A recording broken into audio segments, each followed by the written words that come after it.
Olá, pessoal! Nessa aula a gente vai falar sobre o capítulo 7, que é a destilação.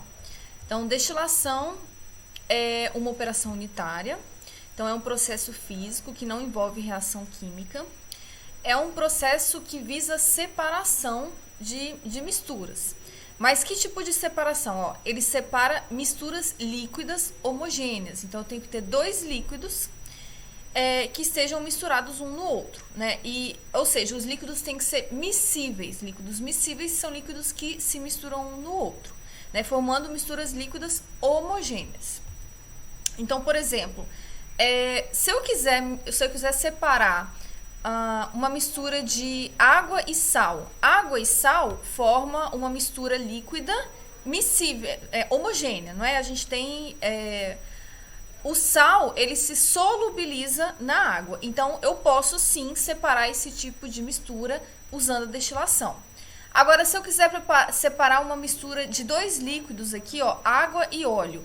Água e óleo não são miscíveis. Eles são dois líquidos, mas eles não se misturam. Então, eu não uso a destilação nesse caso aqui. Nesse caso aqui, a melhor forma de separar é a decantação. Eu não tenho necessidade de usar destilação aqui nesse caso. Outro exemplo é uma mistura de álcool e água. Álcool e água são dois líquidos que se misturam. Eles formam uma mistura líquida homogênea. Então, sim, eu devo usar a destilação nesse caso aqui. Para eu usar a destilação, é uma operação unitária que baseia-se na diferença de temperatura de ebulição entre as substâncias que compõem a mistura.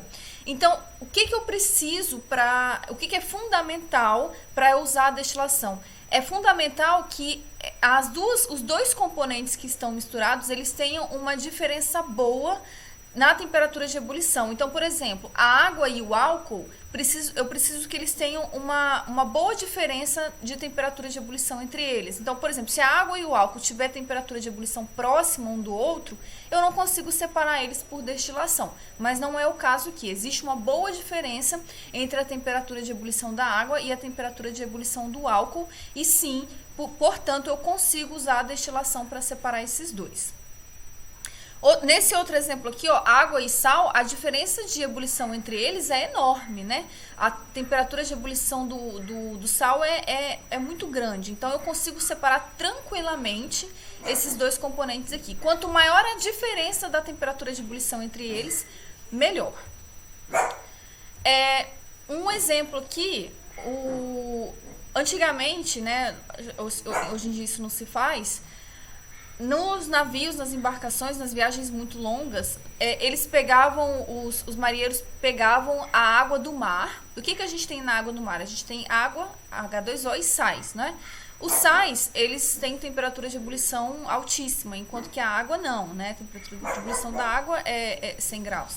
Então, eles pegavam a água do mar, evaporavam a água. Quando você evapora a água, você aquece aquela mistura, né? Aquela água do mar. A água evapora, mas os sais não. Os sais, como eles têm a temperatura de ebulição muito alta, eles continuam ali. Então, essa água evapora. Eles coletavam essa água, esse vapor, em outro recipiente e condensavam. Então, com isso, eles purificavam a água, separavam os sais da água. É claro que essa separação não é 100%, né? Então, eles não utilizavam essa água para beber, eles utilizavam mais para limpeza, né? Entre outras coisas, não para ingerir. A destilação está presente no processo de produção do etanol, por isso é muito importante vocês entenderem essa operação unitária. Etanol, né, como vocês sabem, é um biocombustível. Como que ela está presente? Eu não vou falar do processo de produção do etanol, né? Eu vou falar aqui da parte da destilação. O coração do processo da produção de etanol é a fermentação do açúcar. O açúcar, ele é fermentado de glicose a etanol, né? Pelos micro-organismos. Então, nessa etapa, você tem a produção de etanol. Após a fermentação, então, o que você tem como produto da fermentação? Você tem o que a gente chama de vinho. O que é esse vinho? Vinho é uma mistura líquida e nessa mistura você tem de 7 a 10% de etanol. O restante, os outros 90%, 93%, é uma mistura líquida que contém principalmente água entre outras coisas. Mas o que te interessa aqui são esses 10% de etanol. Só que daqui a gente quer o etanol hidratado, que tem 96% de etanol e os outros 4% de água. Esse etanol hidratado a gente consegue através da destilação. Ou seja, o que a destilação vai fazer? Aqui é um equipamento industrial, tá? O que a destilação ela vai fazer? Ela vai separar o etanol desse restante, do restante da mistura, que contém principalmente água, né? Então é como se fosse uma separação do etanol da água, né? O etanol tem o ponto de ebulição bem menor do que o da água, então a gente consegue fazer essa separação. Aí, ó, em cima da coluna de destilação, a gente vai conseguir o etanol hidratado. O que é o etanol hidratado? É quando a gente tem 96% de álcool e 4% de água. Então, reparem que eu não consigo 100% de etanol aqui. Essa separação, ela nunca é 100%, tá? E no fundo aqui a gente tem a vinhaça. Essa vinhaça é o restante, né? É aquela água com aqueles outros componentes, sais minerais, entre outras coisas, né? É o resto, é o que a gente não quer, não deseja. Ó, o componente mais volátil é concentrado no destilado e o menos volátil é concentrado no resíduo. Então, o que a gente... Repare que entra uma corrente no equipamento e saem duas correntes. O que a gente chama de corrente de topo, que é aqui em cima, que é onde a gente tem o componente mais volátil, que no caso é o etanol.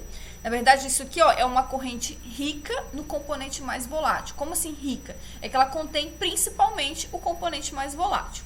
E a corrente de baixo, que é a corrente rica, que a gente chama de corrente de resíduo, que é a corrente rica no componente menos volátil, né? Aquele componente que evapora com maior dificuldade. Existem vários tipos de destilação. A gente vai começar com a destilação simples, que é a destilação, como o próprio nome fala, é a destilação mais simples que a gente tem. Aqui está todo o aparato que a gente usa em laboratório para realizar a destilação simples. Eu coloquei o aparato que a gente usa no laboratório porque fica melhor para explicar como que a destilação simples funciona. Então, quando que a gente usa a destilação simples, né? É um método de separação utilizado para separar o quê? Um líquido de uma substância não volátil que esteja solubilizada no líquido. Então, por exemplo, água e sal. A água é um líquido e ela está solubilizada com o sal, que é uma substância não volátil, ou seja, que tem um ponto de ebulição altíssimo, né? Que não evapora. Então, nesse caso aqui, a gente tem um líquido e solubilizado nesse líquido uma substância não volátil. Quando a gente tem isso aqui, a gente usa a destilação simples. Ou outro caso aqui, um líquido, né, quando a gente quer separar um líquido de outro líquido, só que esses dois líquidos eles têm que ter uma diferença no ponto de ebulição maior do que cerca de 80 graus Celsius. Ou seja, você quer separar dois líquidos e esses dois líquidos eles precisam ter uma grande diferença no ponto de ebulição entre eles. Essa diferença tem que ser no mínimo de 80 graus Celsius. Então vamos lá, como é que funciona? Você tem aqui o balão de destilação. Nesse balão tem aqui a mistura líquida que você quer separar. Tem os dois componentes. Ou os dois líquidos, né? Igual tá aqui. Ou um líquido e uma substância não volátil solubilizada nesse líquido. Então, essa mistura tá aqui nesse balão de destilação. Aí aqui tem eu tenho o que a gente chama de tela de amianto, que é um lugar para você apoiar o balão. O bico de Bunsen e o tripé.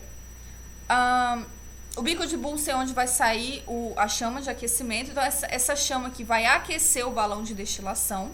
Aqui é o termômetro para você controlar o aquecimento, para você verificar qual temperatura está ali. Essa temperatura tem que ser uma temperatura na qual apenas um dos componentes vai evaporar e o outro não, tá? Então tem que ser uma temperatura entre maior do que a temperatura de ebulição de um dos líquidos e menor do que a temperatura de ebulição do outro líquido, porque senão os dois líquidos vão evaporar. Se for uma temperatura muito alta, os dois líquidos evaporam. Se for uma temperatura muito baixa, apenas um líquido, nenhum dos líquidos vai evaporar. Então tem que ser uma temperatura intermediária. Então apenas um dos líquidos evapora,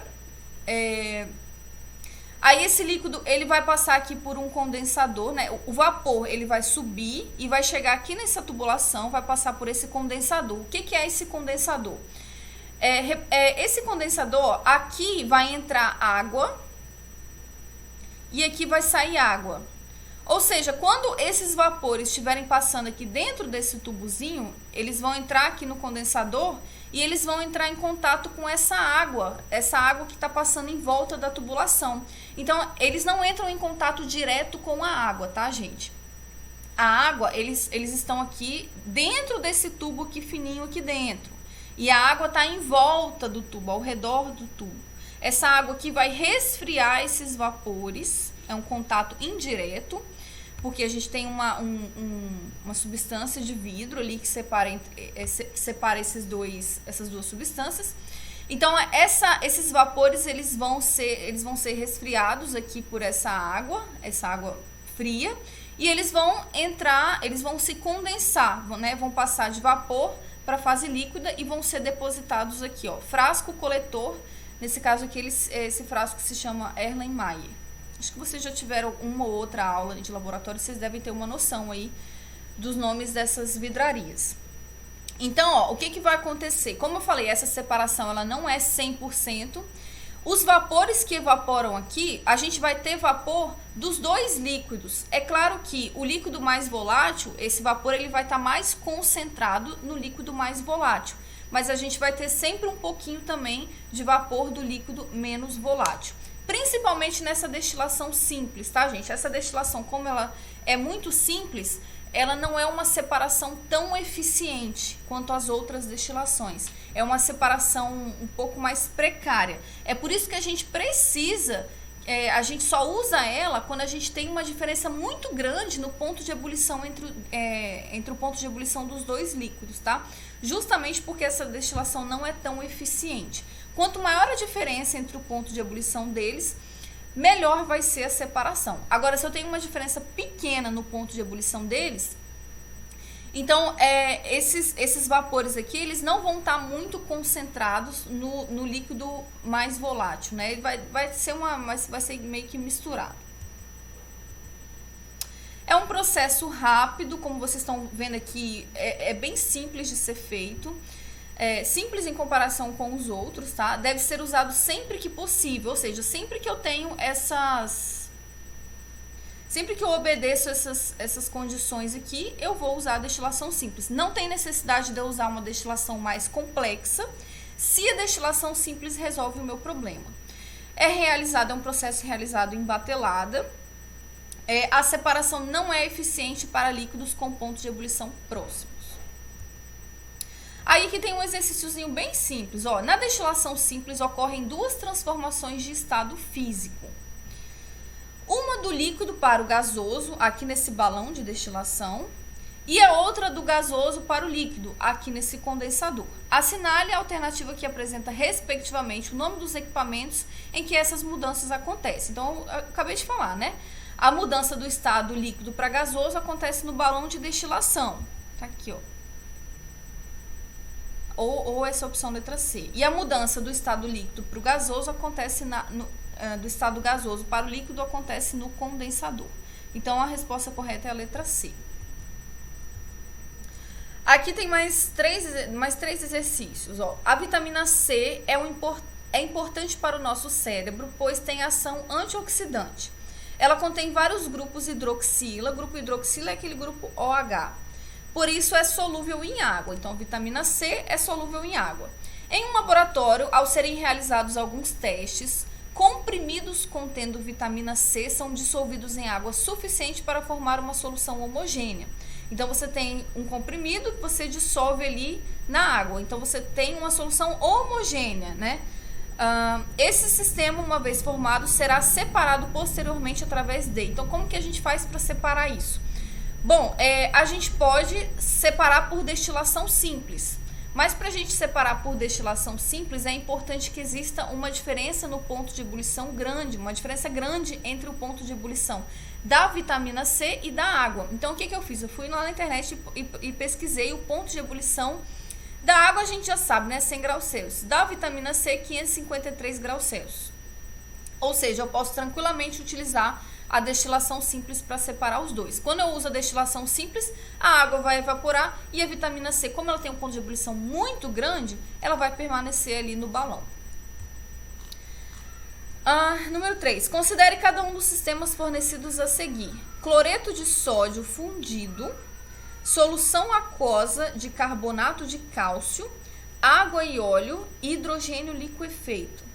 A destilação simples pode ser empregada na separação dos componentes de qual das misturas fornecidas? Então vamos lá, a mistura 1, aqui a gente não tem uma mistura, a gente tem cloreto de sódio fundido, não é mistura, é NaCl, no estado líquido. O número 2, solução aquosa de carbonato de cálcio. Então a gente tem carbonato de cálcio dissolvido na água. Beleza, dá pra gente separar por destilação simples. Por quê? Porque o ponto de ebulição da água é 100 graus Celsius, do carbonato de cálcio eu não sei exatamente, mas é altíssimo. Ele é um sal, né? O ponto de ebulição dos sais é muito alto. Então, sim, a gente pode separar aqui por destilação simples esse item 2. Item 3, água e óleo. Não, água e óleo a gente separa por decantação, porque eles são líquidos immiscíveis. Não tem necessidade de usar destilação. E hidrogênio liquefeito não é uma mistura, é hidrogênio no estado líquido, então não tem o que separar aqui. Então a única possibilidade aqui é o item 2, né? Então a resposta correta é a letra B. Questão 4. Sobre os procedimentos químicos da destilação de uma solução aquosa de sal de cozinha e suas aplicações, assinale a alternativa correta.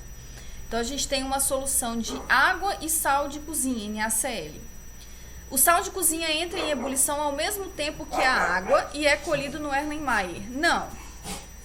A gente tem a ebulição primeiro da água. O condensador possui a função de diminuir a temperatura dos vapores produzidos pelo aquecimento e assim liquefazer a água. Correto, né? Essa é a função do condensador. A temperatura de ebulição do sal de cozinha é menor que a temperatura de ebulição da água. Ao contrário, a temperatura de ebulição do sal de cozinha é muito maior que a da água. A eficiência do método de destilação é pequena para separar o sal da água. Não, o método de destilação simples aqui para separar o sal da água, ele é muito eficiente. Por quê? Porque existe uma diferença muito grande entre o ponto de ebulição da água e do sal de cozinha.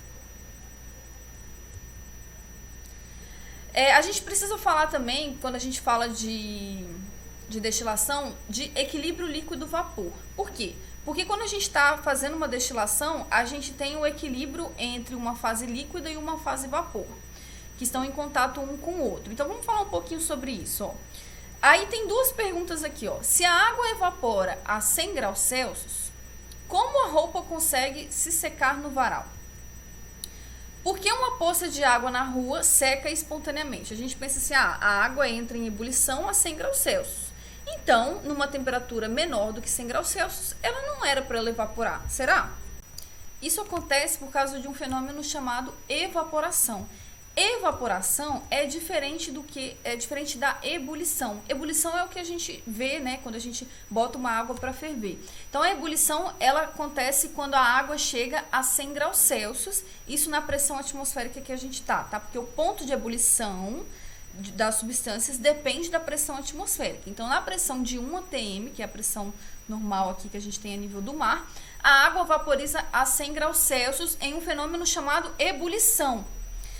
A vaporização é quando a gente passa do estado líquido para o estado gasoso. Essa passagem do estado líquido para o estado gasoso pode ser através da ebulição ou pode ser através da evaporação. A ebulição é esse fenômeno aqui que a gente vê a água fervendo. A evaporação é o fenômeno aqui da roupa no varal, da poça de água secando. Isso é evaporação. Então vamos entender a diferença entre eles. A ebulição, eu preciso que a água chegue a 100 graus Celsius na pressão de 1 atm para ela passar do estado líquido para o estado vapor. Essa transformação acontece no interior do líquido. Então, as bolhas elas vão saindo do interior do líquido para a superfície. Agora, a evaporação ela acontece em temperaturas mais baixas. Não precisa chegar até a temperatura de ebulição. É necessário que o líquido seja volátil. Então, por exemplo, a água. Isso acontece com a água. Agora, se você joga óleo no chão, por exemplo, o óleo vai ficar ali. Ele não vai evaporar. Ocorre...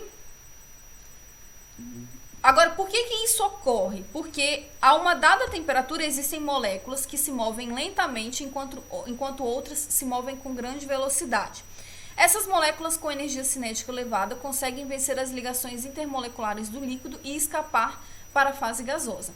Então, as moléculas elas se movimentam, né? E de vez em quando elas escapam da fase líquida para a fase gasosa. Elas se chocam entre elas e elas acabam escapando. Esse movimento, ele é maior quanto maior é a temperatura. Então, uma poça de água no chão, ela vai secar a uma certa velocidade se o clima tiver 10 graus Celsius, por exemplo, estiver frio. Agora, se for um dia de verão em que o clima está a 40 graus Celsius, aquela poça vai secar rapidinho. Então, quanto maior a temperatura, maior é a energia cinética dessas moléculas, mais elas se chocam com mais frequência e maior vai ser a facilidade delas escaparem da fase vapor para a fase líquida.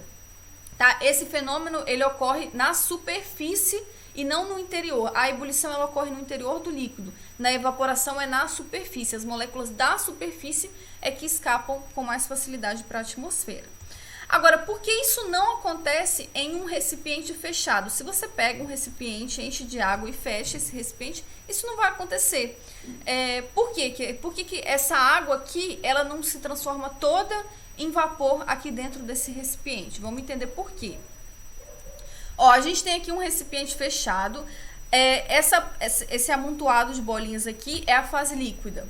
Essa fase líquida aqui, né, essas moléculas elas se chocam e algumas vão escapando para a fase vapor, né? E aí a gente tem o início da evaporação, que é diferente da ebulição. À medida que isso vai acontecendo, essas moléculas, como o recipiente está fechado, elas não podem fugir do recipiente. E aí a concentração de moléculas aqui na fase vapor vai aumentando. Então, essas moléculas aqui da fase vapor, elas vão se chocando entre si e elas acabam voltando aqui, entrando em contato com a fase líquida e sendo recapturadas para a fase líquida. Então, olha só, o processo inverso chega uma hora que ele também começa a ocorrer, né? O processo inverso é quando as moléculas da fase vapor voltam para a fase líquida. E aí a gente tem, chega uma hora que a taxa de vaporização, que é quando a molécula sai da fase líquida e vai para a fase vapor, fica exatamente igual à taxa de condensação, que é quando a molécula sai da fase vapor e volta para a fase líquida. Nesse momento a gente tem o que a gente chama de equilíbrio líquido-vapor, né? É o que acontece dentro de um recipiente fechado como esse depois de um certo tempo. O vapor e o líquido vão estar em equilíbrio. Não é que eles não vão passar mais de uma fase para outra, eles vão continuar passando sim de uma fase para outra. Só que a taxa da passagem da fase líquida para a fase vapor é exatamente igual à taxa da fase vapor para a fase líquida. Outra coisa importante também, o que a gente chama de pressão de vapor. O que é pressão de vapor? O próprio nome já fala. É a pressão que o vapor causa aqui nas paredes desse recipiente. Essas moléculas aqui gasosas, elas vão exercer uma pressão sobre as paredes do recipiente. É igual, por exemplo, quando você enche uma bola de soprar. Aquele gás ali dentro, ele está pressionando as paredes da bola, naquele plástico. Existe ali uma pressão. A mesma coisa aqui. Essas moléculas gasosas estão pressionando a parede do recipiente. Então, pressão de vapor é a pressão que o vapor exerce ali naquele ambiente que ele está confinado.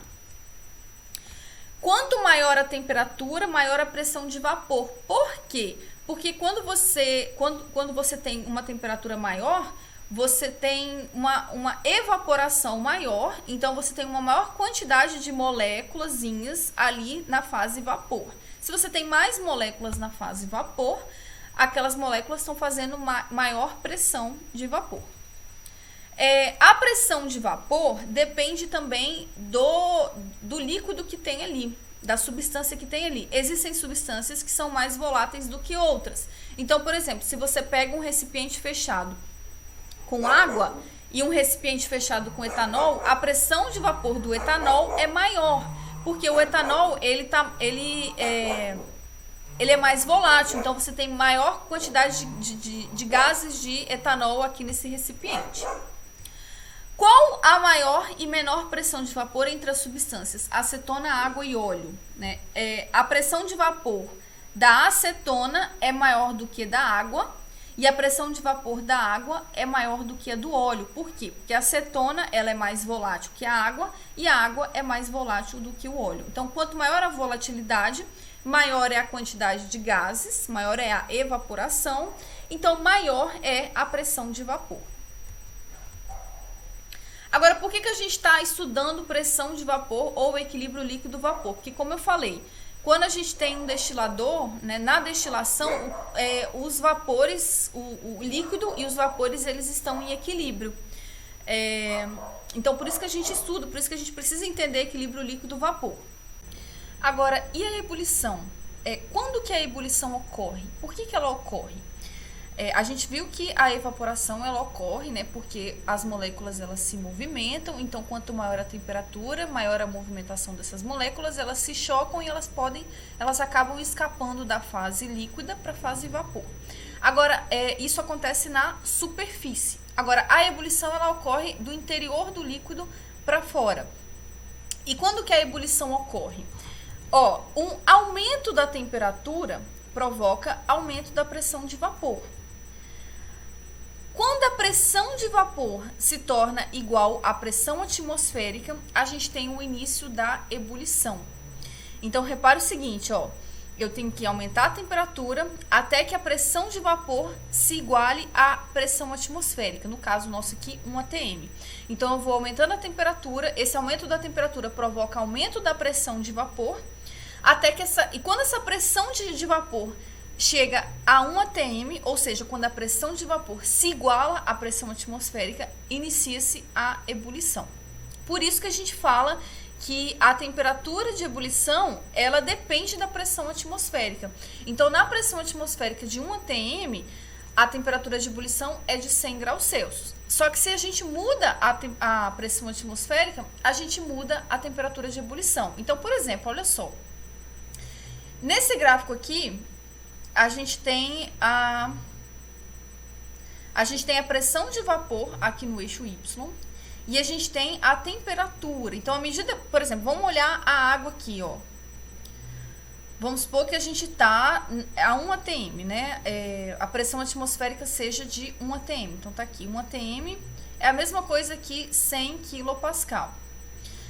À medida que a gente vai aumentando a temperatura, a gente vai aumentando a pressão de vapor. Então, esse gráfico aqui é de pressão de vapor. Quando a pressão de vapor chega aqui, ou seja, quando ela se iguala à pressão atmosférica, inicia-se a ebulição. Então, para ela chegar até aqui, a gente precisa elevar a temperatura até 100 graus Celsius. Agora, para o etanol evaporar, por exemplo, entrar em ebulição. Qual é a temperatura de ebulição do etanol quando a gente está a 1 atm, na pressão de 1 atm? É só a gente olhar o gráfico. À medida que a gente vai aumentando a temperatura do etanol, a gente vai aumentando a pressão de vapor até chegar a 100 graus Celsius. Qual é a temperatura que eu precisei elevar para até chegar a 100 graus Celsius? Não, até chegar a 1 atm. Qual é a temperatura que eu precisei elevar para chegar a 1 atm, para chegar a 100 kPa? Eu precisei, chegar nessa temperatura aqui, sei lá, isso aqui deve ser 78, 75 mais ou menos. Então, a temperatura de ebulição do etanol é 75 graus Celsius mais ou menos, quando a gente tem uma pressão de 1 atm. Então, vamos lá.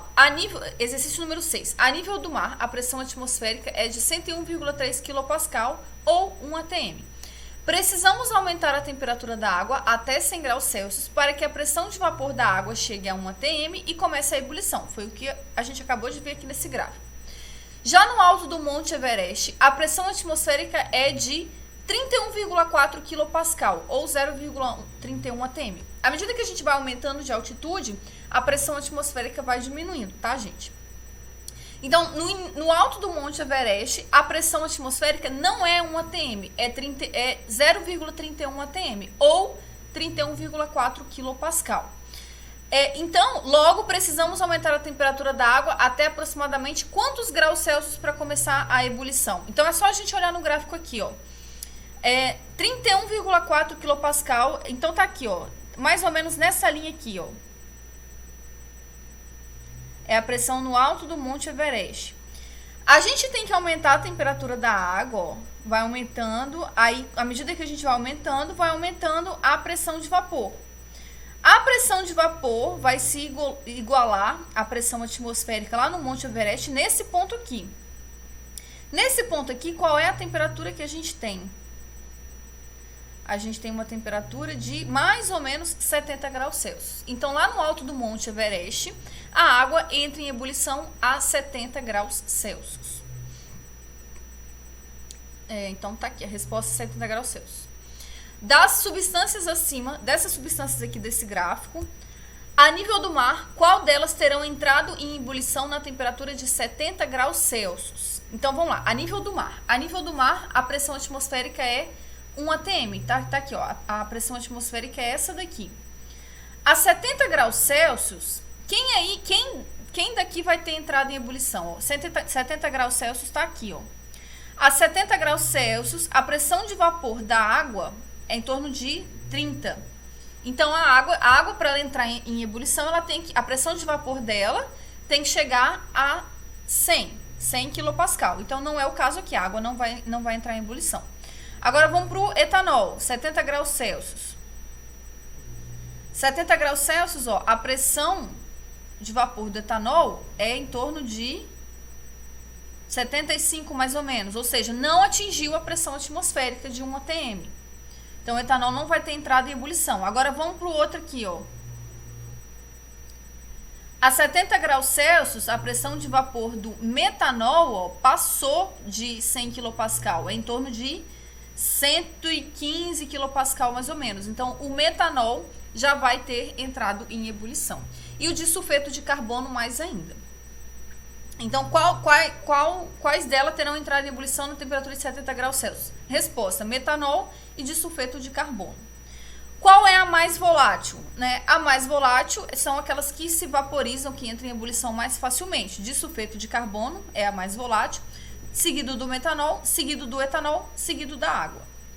Qual é a temperatura de ebulição de cada uma na pressão de 80 kPa? Então, vamos supor que a pressão atmosférica seja de 80 kPa.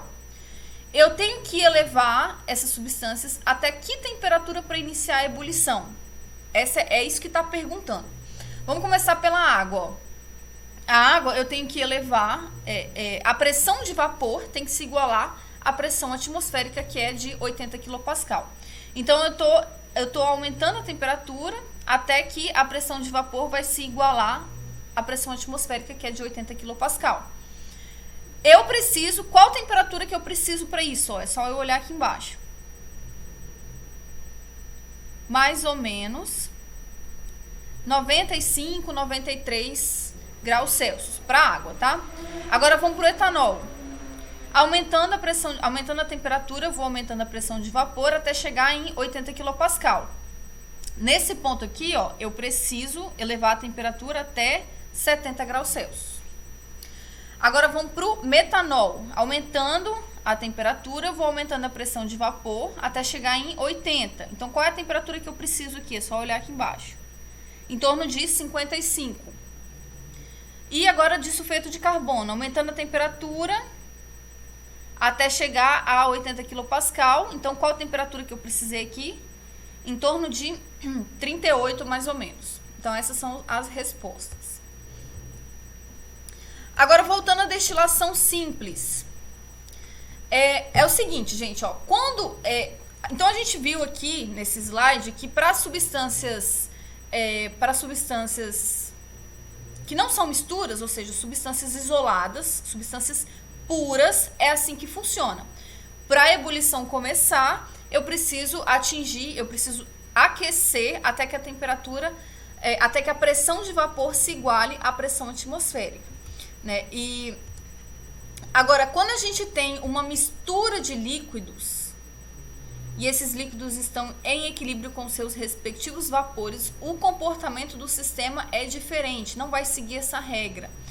Mantendo o aquecimento, parte da mistura líquida vai evaporar.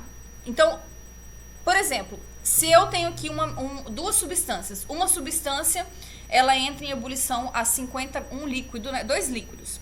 Um líquido entra em ebulição a 50 graus Celsius e outro líquido entra em ebulição a 70 graus Celsius. Aí eu falo, eu vou botar então uma temperatura de 60 graus Celsius, apenas esse líquido aqui vai entrar em ebulição e o outro líquido não vai entrar em ebulição. É assim que funciona? Não, não é assim que funciona. Quando você tem uma mistura de dois líquidos, não é como se esses líquidos estivessem separados sozinhos. Se esses líquidos estivessem sozinhos, por exemplo, um entra em ebulição a 50 graus, aí você bota 60 graus. Esse líquido, ele vai entrar em ebulição, ok. O outro líquido entra em ebulição a 70 graus Celsius, aí você bota 60 graus. Esse líquido não vai entrar em ebulição, ok. Isso é assim para eles separados. Se eles estão juntos formando uma mistura, isso não funciona, essa regra não funciona mais, porque existe aí um equilíbrio entre eles.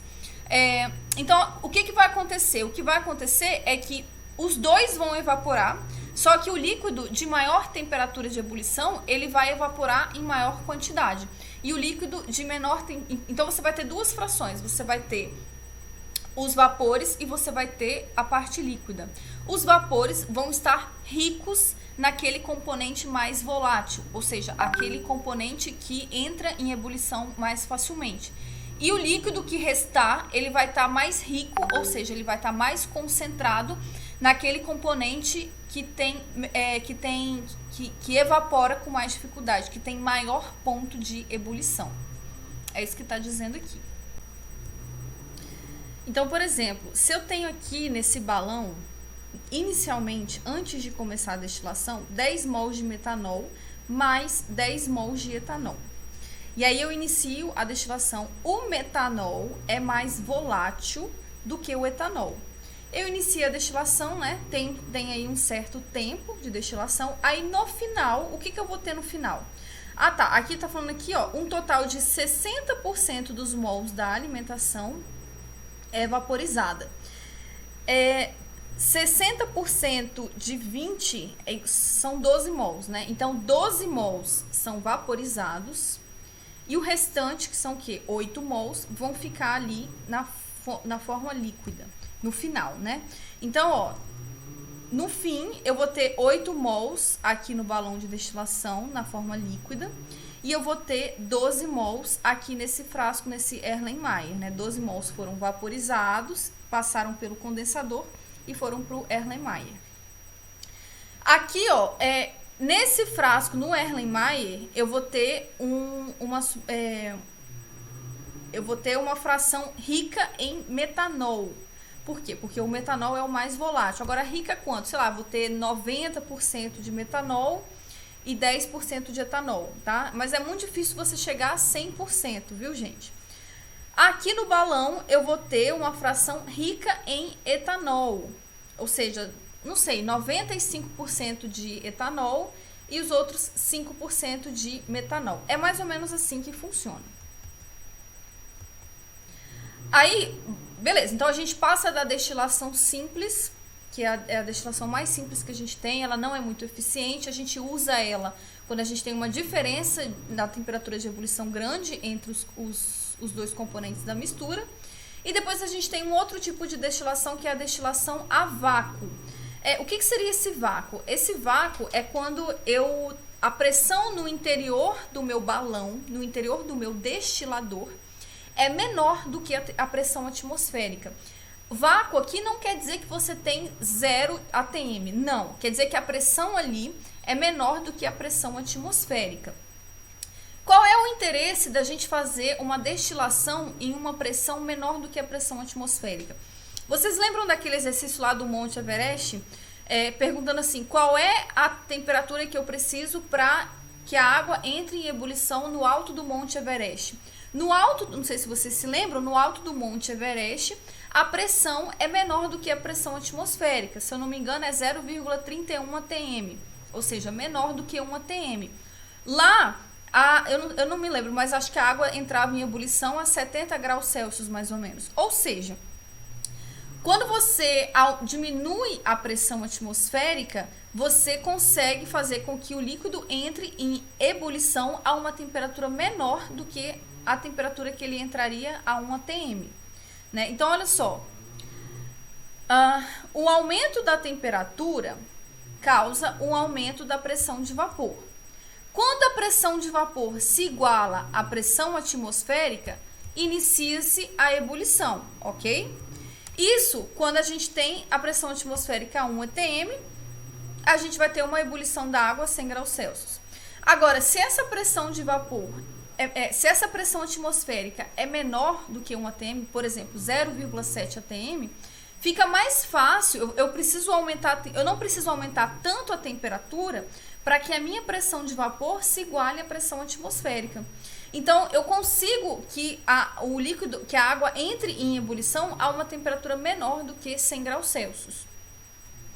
Então, essa é a vantagem, né? Qual seria a vantagem de executar uma destilação a vácuo? Porque o vácuo, ou seja, a redução da pressão, permite que a ebulição aconteça a uma temperatura menor.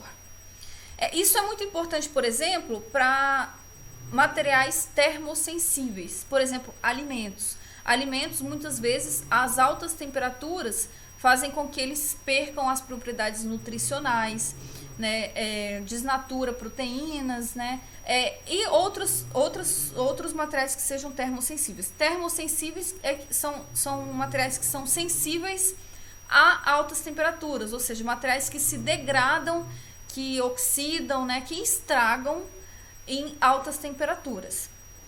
Então, com a destilação a vácuo, você consegue fazer a destilação a uma temperatura menor do que a temperatura que você faria numa destilação simples, por exemplo. Ao se diminuir artificialmente a pressão no balão de destilação, o ponto de ebulição do líquido diminui, permitindo realizar a destilação a uma temperatura inferior ao ponto de ebulição normal. Então, aqui a gente tem um destilador a vácuo utilizado em laboratório. A nível industrial, isso é muito maior, tá, gente? Isso aqui é um laboratório, né? Então, o que a gente tem aqui?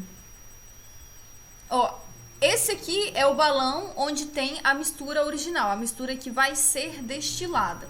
E ele tá aqui, nesse banho-maria. Esse banho-maria é um banho a uma alta temperatura. Por que a gente usa um banho-maria? Porque nesse banho-maria a gente consegue controlar a temperatura, né? Existe aqui um dispositivo que ele aquece essa água aqui em volta do balão e ele controla aquela temperatura ali. Aí os vapores, eles vão entrar aqui nesse condensador, tá vendo? Isso aqui é o condensador. Eles vão se condensar e vão cair aqui nesse balão que vai receber o vapor condensado. Isso aqui, gente, esse negocinho aqui é o responsável, essa parte aqui, é o responsável por produzir vácuo aqui nesse balão. A destilação a vácuo é muito utilizada, por exemplo, no refino de óleos vegetais, para retirada de ácidos graxos livres. Então, óleos vegetais que servem como alimento, eles têm que passar por um processo, depois que eles são extraídos das oleaginosas, eles têm que passar por um processo de refino. Uma das etapas desse processo é a retirada de ácidos graxos livres. Além disso, não somente para óleos que sirvam de alimentos, como alimentos, mas também para óleos que estejam destinados à produção de biodiesel, porque esses ácidos graxos livres, eles prejudicam a reação de transesterificação, não sei se vocês se lembram. Então tá aqui, a formulazinha de um ácido graxo livre. Ele é um ácido, né, um ácido carboxílico, tá aqui, tá vendo a função orgânica dele.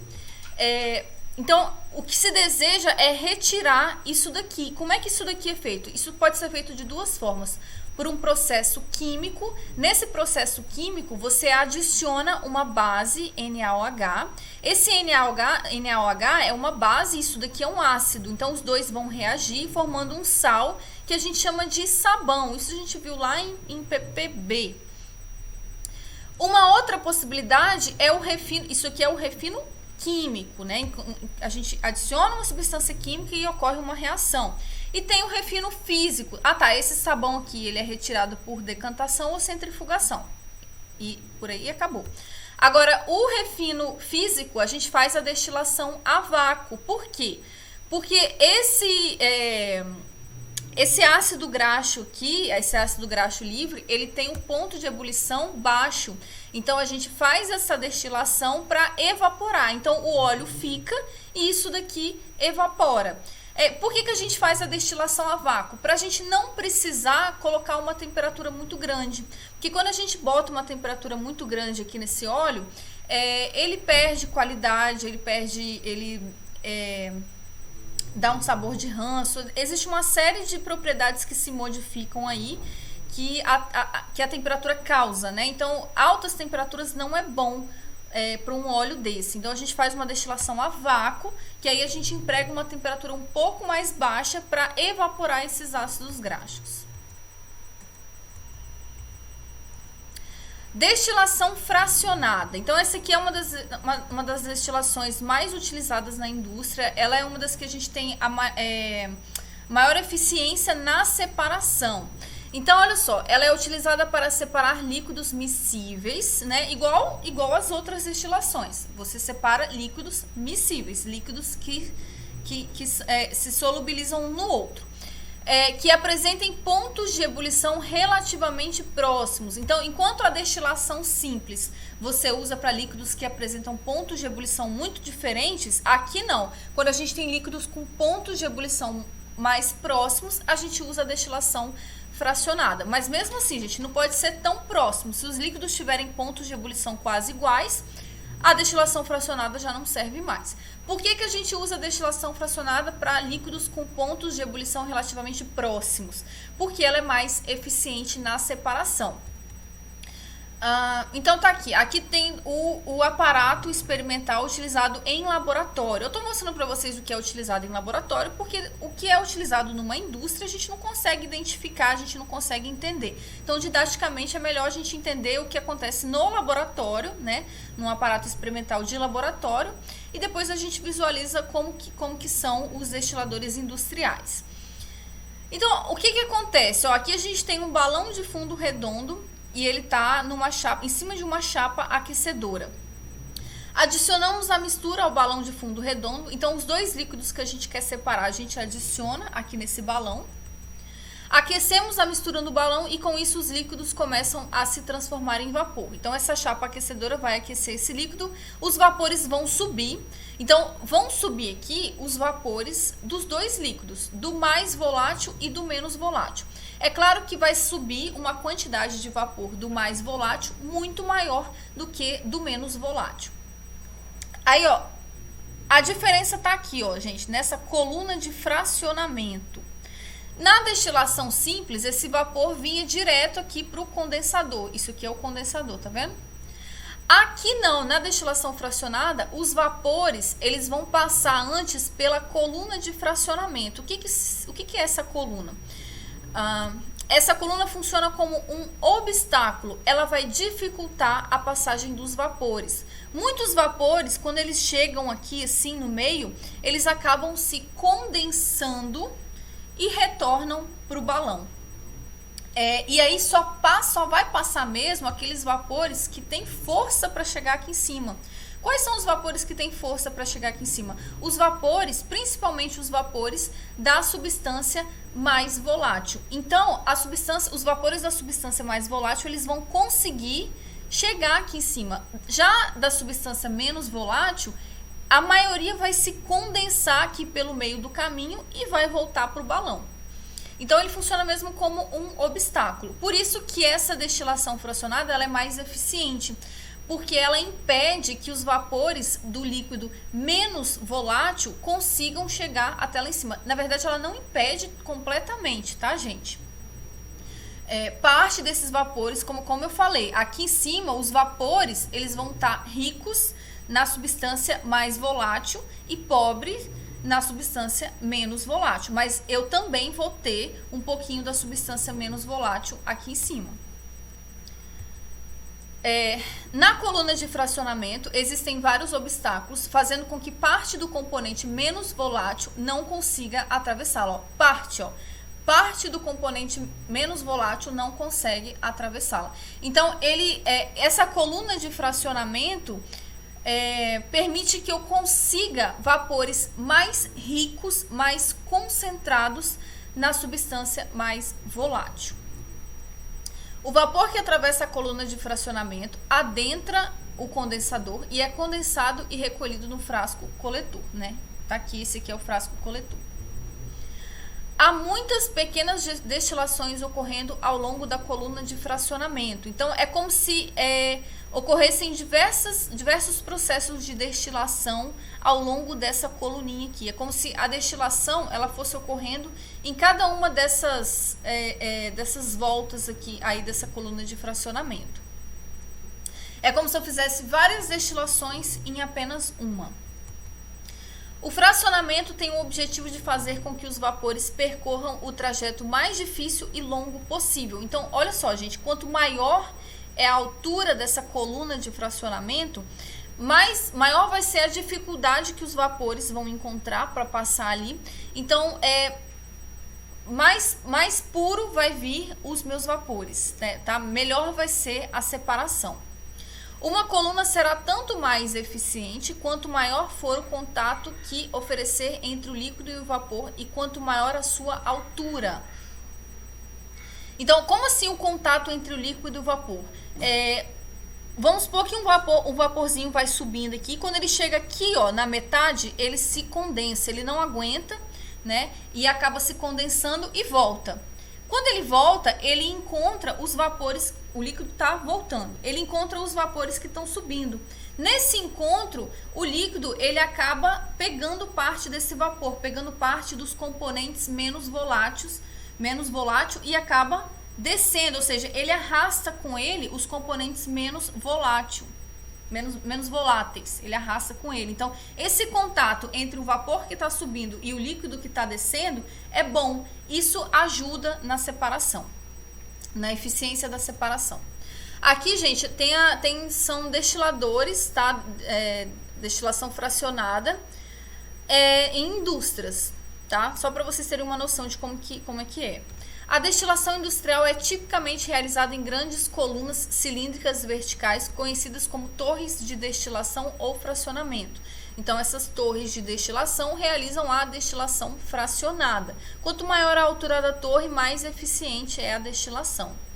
Elas são chamadas de torres de destilação ou torres de fracionamento ou colunas de destilação. Tá, olha só, uma coisa interessante. Tais torres permitem a retirada de diferentes frações ou produtos que possuem diferentes pontos de ebulição.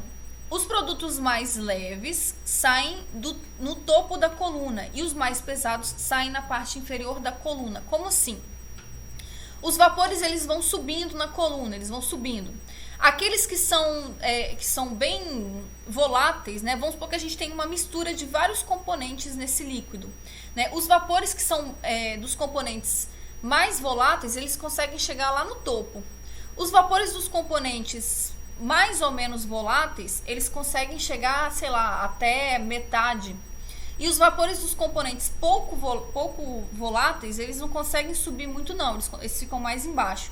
Então, essas torres, você consegue retirar frações desses vapores em cima, no meio, embaixo, onde você quiser.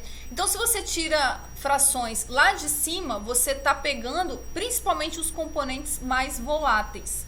Se você tira frações dos vapores no meio da coluna, você está pegando vapores dos componentes intermediários. E se você tira frações dos vapores no fundo, você está pegando aqueles que são mais pesados, aqueles componentes que são pouco voláteis, né? Quando a gente fala pesados, a gente quer dizer pouco voláteis, ou seja, aqueles com ponto de ebulição mais alto. É isso que eles fazem no fracionamento do petróleo. O petróleo ele passa por essa destilação fracionada. Não sei se vocês sabem, mas o petróleo a gente consegue, a partir do petróleo a gente consegue produzir várias outras coisas. Metano, butano, gasolina, querosene. São todas frações leves e frações pesadas do petróleo. Então, nessa torre de destilação, a gente consegue retirar vários produtos diferentes dessa torre de destilação. A diferença entre eles é que eles possuem pontos de ebulição muito diferentes um do outro. Isso permite que a gente consiga retirar esses produtos diferentes ao longo da coluna. Muito usada para separar o petróleo bruto, que possui diferentes hidrocarbonetos de diferentes pontos de ebulição. Foi o que eu acabei de falar. Aí, na destilação fracionada, como é que isso aqui funciona numa indústria, né? Lá no aparelho do laboratório, a gente tem aquela coluna de fracionamento que é cheio de obstáculos, né? A nível industrial, o que a gente tem isso aqui, é a coluna. Essa coluna, ela é cheia de pratos. Esses pratos aqui, eles são como se fossem os obstáculos. Nesses pratos, lembra que eu falei que tem que ter, é muito importante que haja o contato do líquido que está descendo com o vapor que está subindo. Esse contato vai facilitar a separação, a purificação dessas substâncias. Esses pratos, eles vão promover o contato. Como que eles vão promover o contato? O que vai acontecer, o líquido, ele é alimentado aqui no meio da coluna, ele entra aqui no meio da coluna, L de líquido, tá vendo? E ele vai descer. Ele vai descer, olha só como é que ele desce aqui. Aqui eu tenho dois pratos aumentados aqui. O líquido, ele desce aqui e ele passa aqui por esses pratos, em cima do prato. O prato, se vocês perceberem, ele é perfurado. Aí ele vai passar pelo primeiro prato, vai descer aqui, vai passar pelo segundo prato, e vai descer aqui, tá vendo? Enquanto isso, os vapores, eles vão subindo aqui, Os vapores estão subindo e eles passam pelas perfurações dos pratos. E quando eles passam pelas perfurações dos pratos, tá vendo essas bolinhas aqui? Essas bolinhas são os gases, são os vapores. E aí essas bolinhas, esses gases, esses vapores, elas entram em contato aqui com o líquido. E quando eles entram, quando o gás, o vapor e o líquido entram em contato, eles promovem ali uma nova separação. E aí cada um segue o seu caminho. O vapor vai para cima e o líquido vai para baixo.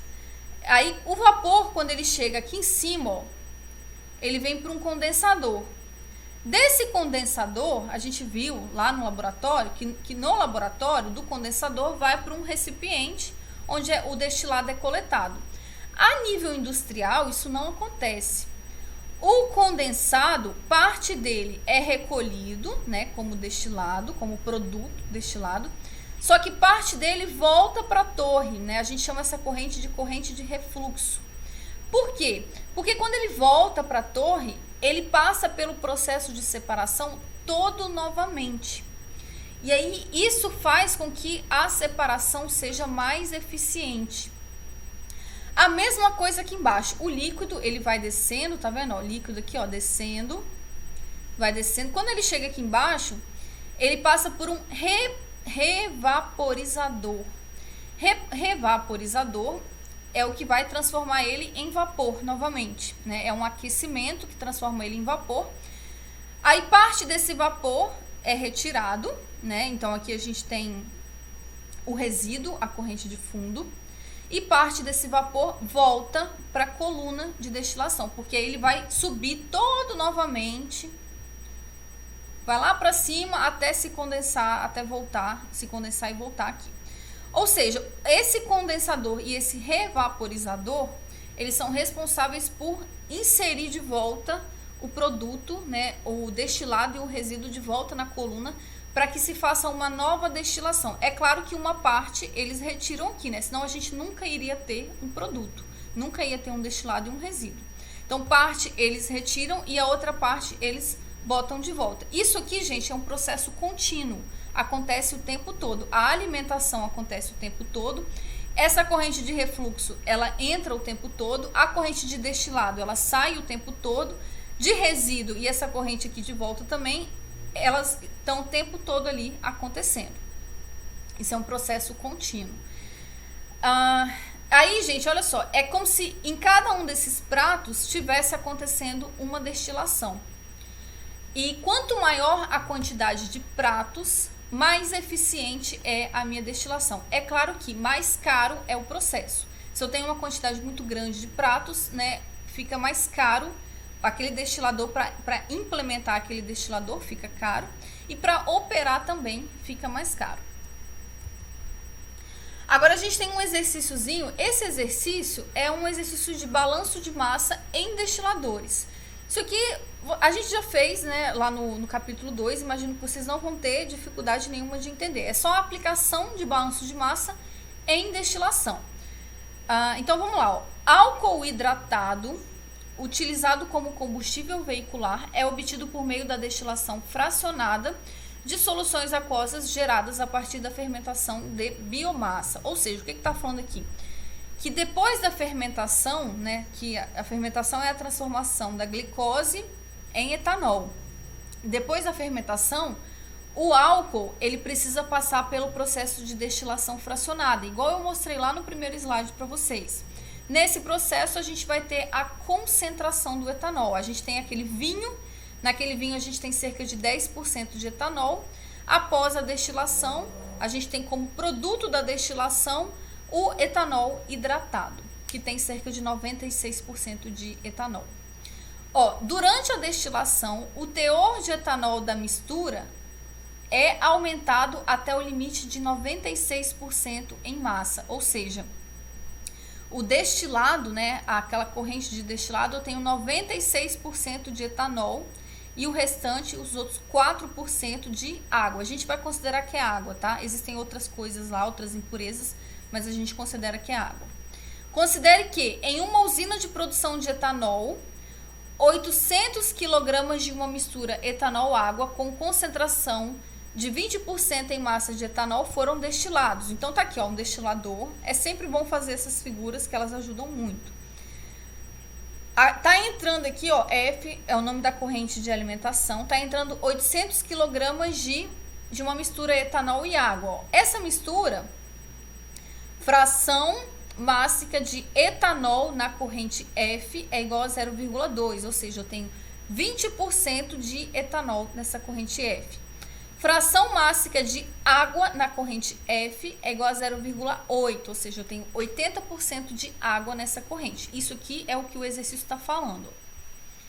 Sendo obtidos 100 kg de álcool hidratado. Álcool hidratado é a corrente eu obtenho na corrente de destilado, tá? Então, essa corrente aqui, que eu estou chamando de corrente D, ela tem a massa de 700 kg. Nessa corrente D, ó, tá falando aqui que o etanol hidratado tem 96% em massa, tá? Então, nessa corrente D, a fração de etanol na corrente D é 0,96, ou seja, 96% de etanol. Consequentemente, aqui não tá falando, mas se fecha 100%, consequentemente, a fração de água na corrente D vai ser de 4%. 4% não é 0,4%.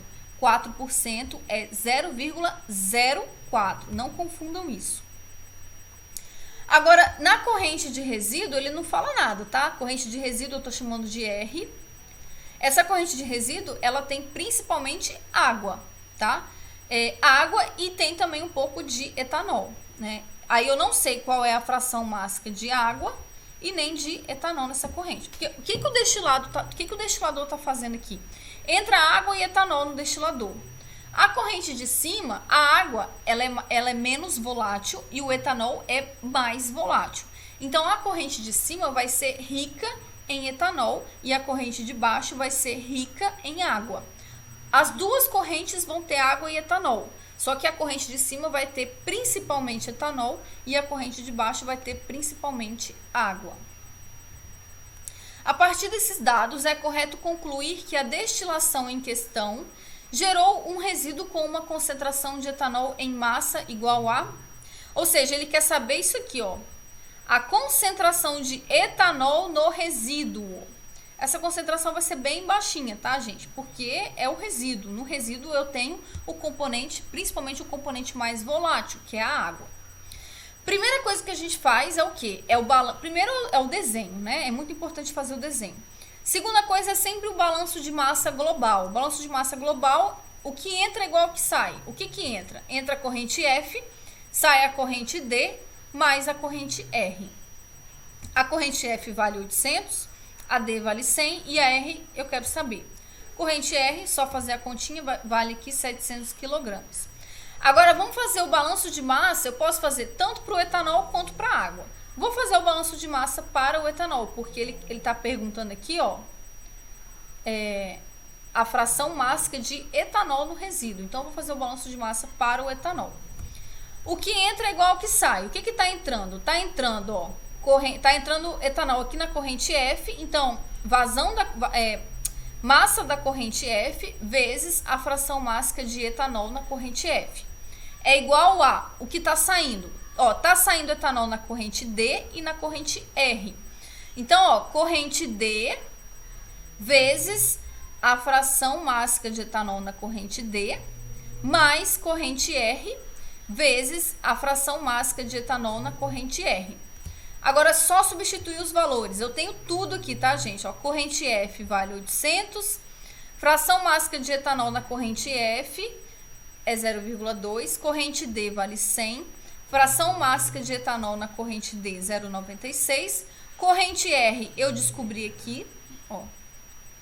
E fração mássica de etanol na corrente R é o que eu quero saber. Resolvendo essa conta, isolando, né, a minha incógnita, eu consigo descobrir o valor dela, ó. 0,091, que é a mesma coisa que 9,1%. Então, a resposta é essa daqui, ó, letra D. Agora, vamos para a destilação extrativa. É uma outra forma de destilação. A gente viu destilação simples, destilação a vácuo, destilação fracionada. Agora, vamos para a destilação extrativa. Quando que a gente usa a destilação extrativa? Quando o processo de destilação convencional não permite obter-se a separação desejada. Como assim? Eu uso a destilação extrativa quando a destilação fracionada não funciona. Quando que a destilação fracionada não funciona? Em dois momentos, ó. Quando você tem uma baixa volatilidade relativa. O que é essa volatilidade relativa? Volatilidade relativa é a diferença de volatilidade, ou seja, a diferença dos pontos de ebulição das duas substâncias que você quer separar. Se elas são voláteis da mesma forma, você não consegue separar por destilação fracionada. Então, ou seja, quando você tem substâncias que apresentam volatilidades muito próximas, pontos de ebulição muito próximos. Ou quando a mistura forma um azeótropo. O que é isso? Bom, vamos lá.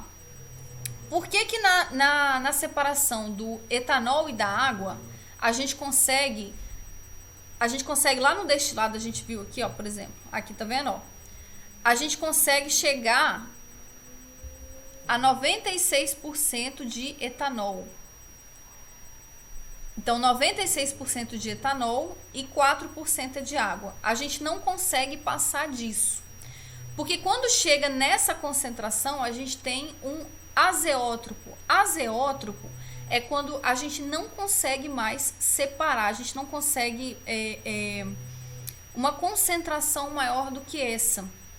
A destilação não funciona mais a partir desse momento. Então, se a gente quiser uma coisa mais pura, uma concentração maior do que 96%, nesse momento a gente não consegue mais usando a destilação fracionada. A gente precisa da destilação extrativa. Então, azeótropo é quando chega um momento que a gente não consegue mais separar, a gente não consegue uma pureza maior do que aquela. Então, vamos lá. O que a gente faz nesse caso, então? Como é que ela é feita, essa destilação extrativa? A gente adiciona um agente de separação, ou seja, a gente adiciona uma nova substância ali que seja miscível, ou seja, eu tenho dois líquidos que são miscíveis. Esses dois líquidos que eu quero separar, eles são miscíveis. Eu vou adicionar um terceiro líquido, uma terceira substância, e essa terceira substância, ela tem que ser miscível também nesses dois líquidos. Então, eu tenho somente uma fase, eu não tenho duas ou mais fases, eu tenho somente uma fase. Eu tenho uma mistura homogênea. Qual é a função desse terceiro líquido que eu estou adicionando? Ele vai alterar a volatilidade relativa dos componentes. Então, aí sim eu consigo separar esses componentes. Então, vamos entender aqui usando um desenho. Ó. Eu tenho a substância, dois líquidos miscíveis A e B. Esses líquidos, eles têm a volatilidade muito próxima um do outro. Eu não consigo separar eles através da destilação fracionada. Então, eu vou adicionar um solvente, ó, solvente ou agente de separação. Tá vendo? Ó, eu estou adicionando aqui no topo da coluna. Por quê? Por que no topo da coluna? Porque esse solvente, ele tem o ponto de ebulição alto, então ele vai descer, tá? Por isso que eu adiciono ele no topo, ele tem que descer e se misturar com A e B. Então, quando ele desce, ele se mistura com A e B. E aí, vamos supor que ele vai mudar a volatilidade relativa entre A e B. O A vai ficar mais volátil e o B vai ficar menos volátil. Então, o A ele vai ser recolhido aqui em cima e o B vai ser recolhido aqui embaixo. E o solvente, como ele tem o ponto de ebulição alto, ele vai ser recolhido aqui embaixo junto com o B, tá vendo? Se eu não tivesse adicionado esse solvente, eu ia ter a mesma quantidade de A e B aqui em cima e eu ia ter a mesma quantidade de A e B aqui embaixo. Ou seja, eu não teria feito separação nenhuma. Beleza, agora o que a gente precisa? A gente precisa separar esse B do solvente. Por dois motivos. Talvez eu queira o B puro. O B é uma substância valiosa, eu preciso dela pura. Então eu tenho que tirar o solvente. E um outro motivo também, eu vou reutilizar esse solvente. Eu não vou usar um novo solvente para cada destilação extrativa. Eu vou reutilizar esse solvente para o meu processo ficar economicamente viável. Como que a gente faz essa separação de B e do solvente? Lembra que eu falei que o solvente tem alto ponto de ebulição? Então olha só, é necessário recuperar o solvente. Para eu separar o B e o solvente, é só eu fazer uma destilação comum, uma destilação convencional. Então, por quê? Porque o solvente, esse solvente aqui, ele tem que ter alto ponto de ebulição. Então, ele vai sair aqui embaixo e o B vai sair aqui em cima. Aí esse solvente que eu recuperei, eu posso reutilizar ele aqui numa nova extração. Bom, e por último a gente tem o arraste por vapor. Arraste por vapor também pode ser chamado de hidrodestilação e também pode ser chamado de destilação por arraste a vapor. Só que não se trata de uma destilação. A gente chama aqui de destilação, hidrodestilação, porque a aparelhagem que ela usa é muito semelhante à aparelhagem usada na destilação. Mas o princípio de funcionamento é diferente. Como é que ele funciona? Ele utiliza vapor de água para volatilizar substâncias da mistura. Então, você tem uma mistura. Essa mistura tem substâncias que são mais voláteis, que você quer separar. O vapor de água vai passar, vai se misturar ali e ele vai, o calor do vapor de água vai aquecer essas substâncias, vai aquecer e volatilizar essas substâncias que são mais voláteis, né? Então, o que vai fazer essas substâncias voláteis evaporar vai ser o calor do vapor da água. Então, isso aqui é muito empregado, por exemplo, para extrair substâncias voláteis de plantas, né? Então, geralmente é feita para separar uma substância volátil que esteja num sólido, né? Por exemplo, é muito utilizada para extrair óleos essenciais de plantas, flores, essas coisas. Então, é muito empregada. Quando que a gente utiliza? É muito empregada para destilar substâncias que se decompõem nas proximidades de seus pontos de ebulição. Isso é o que eu vou explicar daqui a pouco. São insolúveis em água. Então, por exemplo, quando a gente vai extrair óleos essenciais de plantas por arraste por vapor, esses óleos essenciais, essas substâncias que a gente quer extrair, que a gente quer destilar, não podem ser solúveis em água. A gente vai entender por que aqui na frente. Então, como é que funciona isso? A gente tem, essa daqui é a aparelhagem. A gente tem o balão 1, a gente tem que ter 2 balões, né? No primeiro balão, a gente tem água e uma chapa de aquecimento aqui embaixo. Essa chapa de aquecimento vai aquecer essa água, vai gerar vapores de água que vão subir aqui, vão subir aqui por por essa tubulação e vão entrar aqui nesse segundo balão. Nesse segundo balão, a gente tem, por exemplo, uma planta que a gente quer extrair um óleo essencial. Óleo essencial são substâncias voláteis que estão presentes na planta. Então, eles se volatilizam facilmente. Aqui no balão 2. Agora, por que a gente não pode utilizar a destilação aqui para extrair o aquecimento direto para extrair esse óleo essencial? Porque se a gente aumenta a temperatura aqui nessa planta, até que esse óleo essencial se volatilize, ele pode acabar degradando, essa alta temperatura vai degradar esse óleo essencial antes mesmo dele vaporizar. Então, olha só, são substâncias que se decompõem nas proximidades de seus pontos de ebulição. Então, antes mesmo do óleo essencial entrar em ebulição, evaporar, ele vai acabar sendo degradado pela alta temperatura. E aí, isso se for um aquecimento direto, tá, gente? Como na destilação. Agora, o que o arraste por vapor faz? O vapor da água, ele vai entrar aqui e ele vai aquecer essa planta e esse aquecimento vai fazer o óleo essencial evaporar. Agora, a diferença aqui é que o vapor da água, ele vai, como ele é vapor, ele vai aumentar a pressão de vapor aqui. E esse aumento da pressão de vapor faz com que a pressão de vapor se iguale à pressão atmosférica e o óleo essencial consiga evaporar. Então, vocês se lembram que a ebulição acontece quando a pressão de vapor se iguala à pressão atmosférica? Pois então, essa é a função do vapor de água aqui, ó.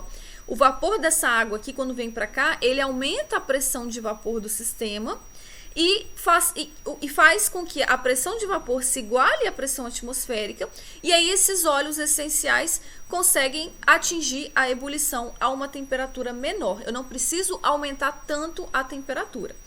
Enfim, então o óleo essencial ele vai evaporar e ele vai vir para cá, ó. Chega aqui, ele vai encontrar um condensador, vai trocar calor com esse condensador, né? Aqui entra água e sai água, né? Essa água que entra e sai serve para resfriar esses vapores no condensador. Então, os vapores eles vão se condensar e vão ser recolhidos aqui no funil de separação. Nesse funil aqui. Lembrando, o que está passando aqui por essa tubulação? Está passando o óleo essencial no estado vapor, só que está passando também vapor d'água, porque a gente também tem vapor d'água. Então, esse funil de separação, ele serve justamente para separar o óleo essencial do vapor d'água. Por isso que é importante que a substância que você quer volatilizar, a substância que você quer separar, extrair, é importante que ela seja insolúvel em água, porque aqui você consegue separar facilmente o óleo essencial da água. Se o óleo essencial fosse solúvel em água, você não conseguiria separar aqui nessa etapa. Então, aqui você tem um funil de separação, embaixo vai ficar a água e em cima vai ficar o óleo, né? A água ela é mais densa. Aí você abre essa torneirinha aqui, deixa a água cair aqui nesse frasco. Quando a água terminar de cair, você fecha a torneira, troca de frasco e deixa o óleo cair. Então, você tem ali a extração do óleo da planta pela técnica de arraste por vapor.